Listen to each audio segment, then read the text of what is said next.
இங்கே வாங்க, இன்றைக்கி நான் கம்மன் சாப்பாடு 2 கரண்டி எடுத்துக்கோங்க. இது கம்மன் சாப்பாடு, கம்மன் கூழ்னே வைங்க. காலையில் பார்த்தீங்கன்னா கெட்டியாயிரும்.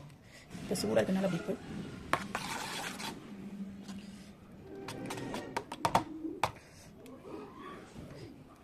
இது கூட கொஞ்சம் நெய் விட்டுக்கோங்க, உருக வச்சிருக்க நெய்.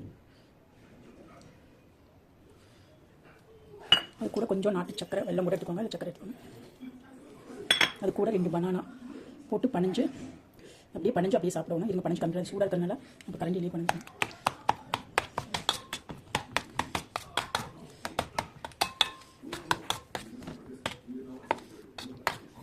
ஸ்வீட் கம்மங்கூழ் இல்லை கம்மன் சாப்பாடுன்னு சொல்லலாம். இது நல்லா டேஸ்ட்டாக இருக்கும். கிட்ஸ் அவ்வளோ விரும்பி சாப்பிடுவாங்க. அவ்வளோ ஹெல்த்தி. நீங்களும் செஞ்சு பார்த்து எப்படி இருக்குன்னு சொல்லுங்கள். அது அப்படியே சாப்பிடலாம். அப்படியே எடுத்து அப்படி ஸ்வீட்டோட நீங்களும் ட்ரை பண்ணி பார்த்து எப்படி இருக்குன்னு சொல்லுங்கள். நல்லாயிருக்கும், பஞ்சாமிரத மாதிரி இருக்கும். டேஸ்ட்டாக இருக்கும். நெய் போட்டுருக்கனால இது கம்மன் காலையில் பார்த்தீங்கன்னா கம்மன் சாப்பாடு கெட்டியாக இருக்கும். கொஞ்சம் தண்ணியாட்டு இருக்குது. நல்லா சூடானதில் கொஞ்சம் பழம், நெய், உருவ வச்ச நெய், வெல்லம், நாட்டு சக்கரை போட்டு சாப்பிட்டு அவ்வளோ டேஸ்ட்டாக இருக்குது. குழந்தைங்க நல்லா விரும்பி சாப்பிடுவாங்க. நீங்கள் சாப்பிட்டு செஞ்சு பார்த்து எப்படி இருக்குன்னு சொல்லுங்கள். ஓகே, பாய்.